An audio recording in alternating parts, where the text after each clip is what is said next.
नमस्कार दोस्तों, explore with curiosity में आपका हाथ जोड़कर स्वागत है। पाकिस्तान जो है पूरा बौखलाया हुआ है और समझ में नहीं आ रहा है क्या करें और वो गलतियों पे गलती करते जा रहा है, उल्टे-पुल्टे फैसले प्रेशर में आके ले रहा है, जिससे भारत को बहुत ज़्यादा प्रॉफ़िट होने वाला है। आपको पता है कि पहलगाम जो इसमें 27 आदमी मारे गए थे, पहलगाम में जो आतंकवादी अटैक हुआ था, उसके बाद भारत ने बहुत ही कड़े एक्शन लिए हैं। क्या-क्या एक्शन लिए डिप्लोमैटिक रूप से उसके बारे में बात करने वाले हैं। भारत कौन-सा अभी जो एक्सरसाइज़ कर रहा है पूरा देश लेवल पे, उसके ऊपर बात करने वाले, इससे क्या प्रॉफ़िट होने वाला, पाकिस्तान क्यों बौखलाया हुआ, क्यों वो डरा हुआ है, वहाँ के जो बड़े-बड़े लीडर हैं वो उल्टा-पुल्टा बयान क्यों दे रहे हैं, इस सब के ऊपर हम लोग आज डिटेल में बात करने वाले हैं। बहुत ही वीडियो जो है आपको जानकारी देने वाला होगा कि पाकिस्तान कितना कमज़ोर है, कितना डरा हुआ है। तो पूरा वीडियो शिद्दत से सुनने का काम कीजिएगा, आपको हर एस्पेक्ट अच्छे से समझ में आने वाला है। आइए शुरू करते हैं। देखिए, पाकिस्तान का बौखलाहट के सबसे बड़ा वजह जो है कि भारत जो है पूरा एकजुट हो चुका है। भारत का जो अभी सरकार थी उसने सर्वदलीय जो मीटिंग बुलाया, जिसमें सभी जो अलग-अलग पार्टी के नेता है वो वहाँ पे पहुँचे और उन्होंने सबने सरकार का समर्थन किया है। अब इस समर्थन से क्या हुआ, पूरा देश जो एकजुट हो चुका है और सबको ये जो 26 बेगुनाह की मौत नहीं है, वो देश की आत्मा को चोट पहुँचा है ना, तो इसमें सब लोग एकजुट हो गए। कुछ लोगों का बात हटा दीजिए, जिसमें बहुत सारे लोग उल्टा-पुल्टा बयान देंगे। अब देखिए, जब 1 करोड़ लोग जहाँ पे अच्छे होते हैं, वहाँ 1-2 का कोई वैल्यू नहीं होता है। तो सब जब मिल जाएँगे तो पूरा देश में जब यूनिटी छा जाएगा तो कोई भी देश का प्रॉब्लम में पड़ना ज़रूरी है। 22 अप्रैल को जब पहलगाम में ये अटैक हुआ, तो 23 अप्रैल को रात में जो विदेश मंत्रालय ने डिप्लोमैटिक निर्णय लिया, इसमें सबसे पहला था इंडो वाटर ट्रीटी, उसको सस्पेंड करना। इससे होगा क्या कि देखिए, टोटल 6 नदियाँ हैं, इंदुज़, ब्यास, चेनाब, रावी, झेलम और सतलुज। ये टोटल जो 6 नदी है, इसमें से क्या होता था कि 3 नदियों का जो 80% पानी था पाकिस्तान यूज़ करता था और उसका 20% पानी भारत यूज़ करता था। और बाकी जो 3 नदियाँ बच गई, इसका 20% पानी पाकिस्तान यूज़ करता था और 80% पानी भारत यूज़ करता था, जो है। तो भारत क्या ऊपर में और पाकिस्तान है नीचे में। तो बाकी 6 नदियाँ का जो पानी होता है, वो क्या होता है, भारत से होके ही गुज़रता है। तो भारत चाहे उसको कभी भी रोक सकता है और कभी भी खोल सकता है। कहने का मतलब यदि बाँध बना दिया जाए, डैम बना दिया जाए, तो भारत इसको कभी भी रोक सकता है और कभी भी इसको खोल सकता है। ये जो ट्रीटी था पंडित जवाहरलाल नेहरू की मेहरबानी से 1960 में हुआ था, वर्ल्ड बैंक की मध्यस्थता में। मतलब इसको कराने वाला जो था वर्ल्ड बैंक था। तो इसी में ये क्या हुआ था, पूरा कहानी हुआ था, जिसमें इंदुज वाटर ट्रीटी हुआ था और पाकिस्तान को इसमें हमेशा से प्रॉफ़िट रहा, इसीलिए इसके ऊपर पाकिस्तान कभी बात नहीं करता था। अब भारत सरकार इसमें प्लानिंग क्या है कि अभी जैसे बाँध बना दिया, सारा पानी रुक जाएगा, वहाँ का खेती जो होगा वो लोग प्यासे मरने के कगार पे, क्योंकि 80% पानी बहुत इम्पोर्टेंट होता है। पानी यहाँ से जाता है, उसी पे उनका क्या होता है, बिजली बनता है। 16% बिजली इसी पानी से बनता है। सोचिए, उतना छोटा देश का 16% बिजली इसी पानी से बनता है, उस देश का हालत क्या होने वाला है। तो ये बहुत बड़ा एक डिप्लोमेटिक कदम है भारत की ओर से, जो पाकिस्तान को नेस्तनाबूद करने में बहुत बड़ा हेल्प करने वाला है। ठीक? अब चलिए अगला पहलू देखते हैं। इसने भारत ने क्या किया, अटारी बॉर्डर जो चेक पोस्ट है, अटारी चेक पोस्ट, उसको बंद कर दिया। मतलब आवाजाही का कोई अब रास्ता नहीं रहेगा, सबको दिया है, बंद कर दिया गया है कि आप वहाँ आए तो उधर रहिए, इधर का लोग इधर रहिए। कोई भी सामान इधर से नहीं जाएगा, नहीं उधर से कुछ आने वाला। उधर से कुछ आता भी नहीं था, लेकिन जो इधर से आता था वो भी सारे क्या हो चुके हैं, बंद हो चुके हैं। भारत सरकार ने आदेश दिया है कि 48 घंटे के अंदर-अंदर जितने भी पाकिस्तानी यहाँ हैं, सबको मार के बाहर निकालो, सबको खदेड़ के बाहर निकालना है। सारे मुख्यमंत्री से गृह मंत्री ने बात किया, सबको बोला कि यहाँ जितने भी छुपे हुए पाकिस्तानी हैं, सबको यहाँ से बाहर किया जाए। अगला क्या कदम उठाया गया, जो भी उच्चायुक्त होते हैं, एम्बेसडर, जैसे यहाँ पे एम्बेसडर पाकिस्तान का होगा, पाकिस्तान में हमारा एम्बेसडर को, पाकिस्तान वालों को यहाँ से पाकिस्तान भगा दिया जाएगा, भारत वाला को भारत बुला लिया गया है। तो देखिए, जब ऐसा कब होता है, जब युद्ध का स्थिति पूरा माहौल बन रहा हो, तो करीब-करीब लक्षण तो बन रहा है कि कुछ भयंकर होने वाला है। इसी का तैयारी पूरा देश कर रहा है। पूरा देश भी चाहता है कि इस बार परमानेंट इलाज हो। कोई वो एयर स्ट्राइक, सर्जिकल स्ट्राइक से कुछ उखड़ने वाला नहीं है, क्योंकि वो एक-एक जो होता है पाकिस्तानी 15-15 जन मार के फिर से देंगे खड़ा करके। तो वो बार-बार एक ही काम करके फ़ायदा नहीं, 50 को मार के कोई फ़ायदा नहीं होता है। ठीक, मारना है तो इस बार भयंकर परमानेंट इलाज करना बहुत ही ज़रूरी है। अब देखिए, इसका परमानेंट इलाज होगा कैसे? तो पाकिस्तान जो है, ये इसका एक साइड समुद्र है।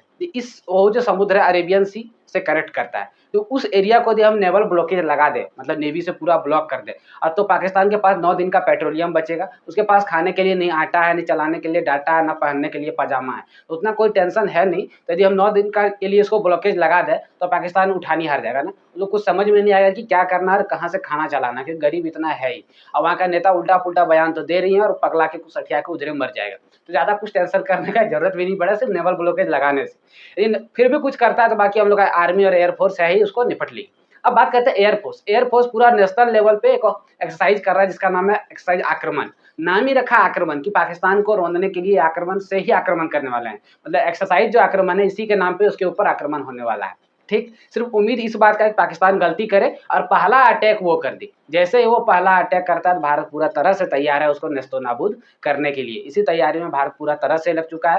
देखिए सुखोई को उड़ते हुए देखा गया, राफेल उड़ते हुए देखा गया, चाहे अम्बाला एयरबेस हो या चाहे वेस्ट बंगाल का एयरबेस हो, वहाँ से उड़ते हुए देखा गया है राफेल को। और भी बड़े-बड़े जो मिराज जहाज होते हैं, उसके बाद S-400 को हम लोग तैनात करने वाले हैं। अब यहाँ पे सिक्योरिटी जो बॉर्डर एरिया होता है वहाँ पे S-400 तैनात करने वाले हैं और प्लानिंग ये भी हो रहा है कि न्यूक्लियर बम जो बार-बार लोग यहाँ पे धमकी देने का काम करते हैं, गिदड़ भपकी देने का काम न्यूक्लियर बम है, न्यूक्लियर बम है। यहाँ के भी कुछ लोग बताने का काम करते हैं कि पाकिस्तान के पास न्यूक्लियर बम है, तो न्यूक्लियर बम हम लोग के पास भी है। अब वो पता 1999 में अटल बिहारी वाजपेयी ने क्या कहा था, अमेरिका ने फ़ोन किया था अटल बिहारी वाजपेयी को कि पाकिस्तान से युद्ध बंद कर दीजिए क्योंकि पाकिस्तान के पास न्यूक्लियर बम है। तो अटल बिहारी वाजपेयी ने उनको रिप्लाई दिया था, मानते हैं कि पाकिस्तान के पास न्यूक्लियर बम है। ये यदि वो न्यूक्लियर बम फेंकता है तो भारत का 1 शहर 2 शहर बर्बाद होगा। इस बात का गारंटी देते हैं कि पाकिस्तान कल का सूरज नहीं देखेगा। ये आज है 2025, करीब-करीब 25 से 26 साल हो गए हैं। ये आज वो न्यूक्लियर बम चलाता है, भारत का तो कुछ नहीं बिगड़ेगा। पाकिस्तान उस दिन का जो शाम है वो नहीं देख पाएगा, ये उसका हश्र होने वाला है। तो पाकिस्तान का स्थिति बहुत ही बुरा हो चुका है। वहाँ का आसिम मुनीर जो है उल्टे-पुल्टे बयान दे रहे हैं। वहाँ के जो एक मंत्री हैं वो स्काई टीवी पे अपना इंटरव्यू दे रहे थे। उनसे पूछा गया कि ऐसा आपको नहीं लगता है कि टेररिस्ट जो है आप इसको पनाह देते हैं, पाकिस्तान से टेररिस्ट का बहुत लंबा कनेक्शन रहा। तो उन्होंने कह दिया कि अमेरिका के कहने पे 30 साल से हम ये काम कर रहे हैं। अब जहाँ ही अमेरिका का नाम लिया, आप अपने आस-पड़ोस में देखिएगा जिसने अमेरिका का नाम लिया वो बर्बाद होने के कगार पे पहुँच गया है, ठीक? जैसे कि बात करते हैं शेख हसीना, अमेरिका का नाम लिया, अमेरिका ने उसका क्या कर दिया, सूफड़ा साफ करे। इमरान खान 1 महीना के अंदर ही उसको जेल में डलवा दिया। तो जिसने अमेरिका का नाम लिया तबाह हो गए वो, ठीक? तो उसी चक्कर में नाम किसने ले लिया है अब? वहाँ के एक मंत्री ने ले लिया है, तो उसका भी बेड़ा गर्क होना ज़रूरी है। अब देखिए इसमें होने क्या वाला है कि अमेरिका जो है अब उसका मदद करेगा नहीं क्योंकि वो अमेरिका को ही बदनाम कर रहा है। रसिया तो कभी उसका मदद करने वाला है नहीं। इजराइल भी भारत का सपोर्ट में, जॉर्डन भी भारत का सपोर्ट में, जापान सपोर्ट में है और यूएनओ का जो मेन अंग है, जैसे 5 इसको बोलते हैं, फ्रांस, यूके, अमेरिका, चाइना और रसिया, ये पाँचों भारत का सपोर्ट में आए हैं कि उन्होंने भारत से ने मीटिंग किया। उसमें 5 जो यूएनओ को अस्थायी सदस्य होते हैं और 30 बड़े-बड़े एम्बेसडर को, देशों के बड़े एम्बेसडर को बुला के मीटिंग किया, जिसमें वो सब ने भारत का सपोर्ट किया कि भारत जो भी कार्रवाई करेगा उसमें हम इसका साथ देने वाले हैं। तो इस बात से ही पाकिस्तान पूरा बौखलाया हुआ है कि कटोरा लेके भीख माँगने पे उसको कहीं भीख नहीं मिल रहा है कि कौन उसको बचाने आने वाला है, कोई उसको बचाने वाला नहीं है। और इसी चक्कर में मतलब पागल होके उसने क्या कर लिया, जो शिमला जो समझौता था उसको दिया है रद्द करके। शिमला समझौता क्या था, मैंने इसके ऊपर एक वीडियो बना, उसको देख लीजिए। फिलहाल हम आपको समझा देते हैं कि 1972 जब 71 का जो वॉर हुआ था इंडिया पाकिस्तान, जिसमें बांग्लादेश को नया हम लोग देश बनाए थे, उस वॉर के बाद क्या हुआ, 1972 में शिमला समझौता हुआ। इस समझौता के तहत कहा गया था कि जितना भी भारत ने सैनिक को कब्जा किया है, मतलब कि 93,000 फौजी सरेंडर किए, उसको वापस कर देना है। बदले में पाकिस्तान क्या करेगा, बांग्लादेश को एक देश का दर्जा देगा। ठीक, भारत ने पाकिस्तान का जितना भी ज़मीन कब्जा किया वो सारा वापस कर देगा और जो भी मसले होंगे आज से दोनों बात विचार से अपना सुलझा लेंगे।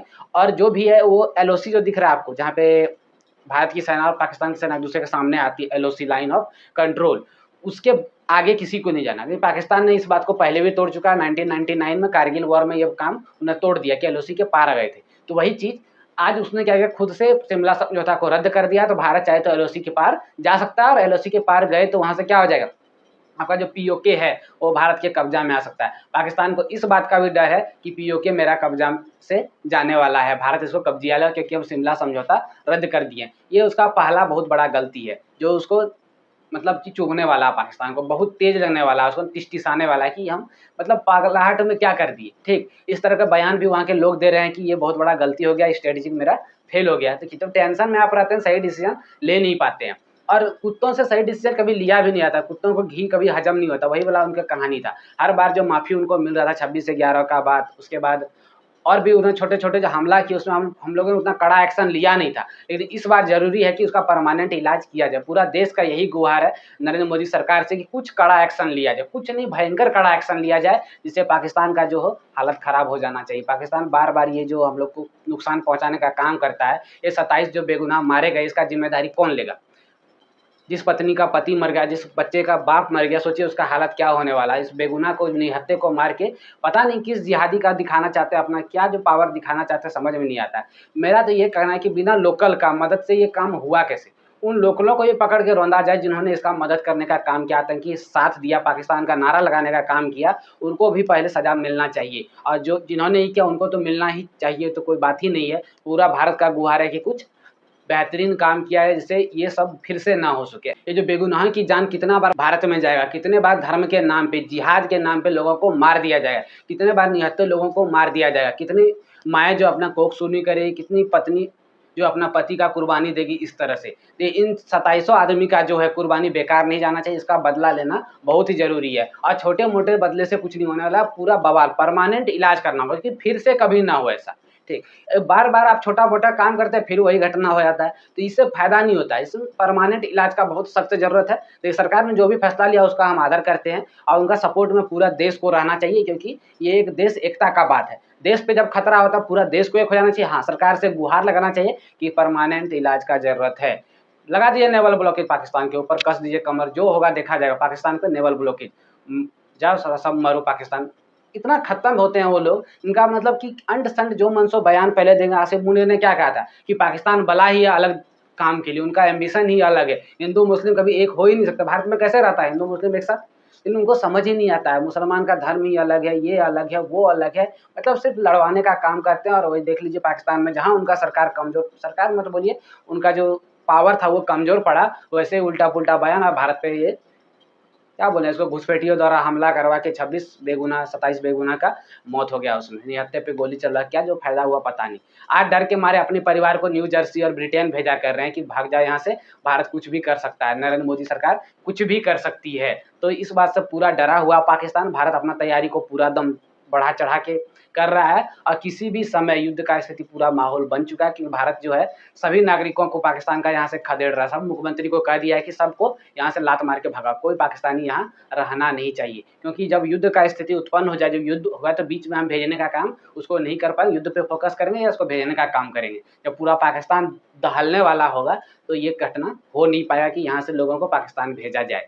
तो उम्मीद करते हैं पूरा बात आपको समझ में आ गया होगा, क्या कैसे भारत तैयारी कर रहा है, कैसे पाकिस्तान पूरा डरा हुआ है, क्यों पाकिस्तान इतना हड़कंप है, सारा बात आपको समझ में आ गया होगा। शिमला समझौता क्या होता है, इंदु जो वाटर जो ट्रीटी था वो क्या होता है, ये भी आपको समझ में आ गया होगा। तो आज के लिए इतना ही रखते हैं, तब तक के लिए धन्यवाद।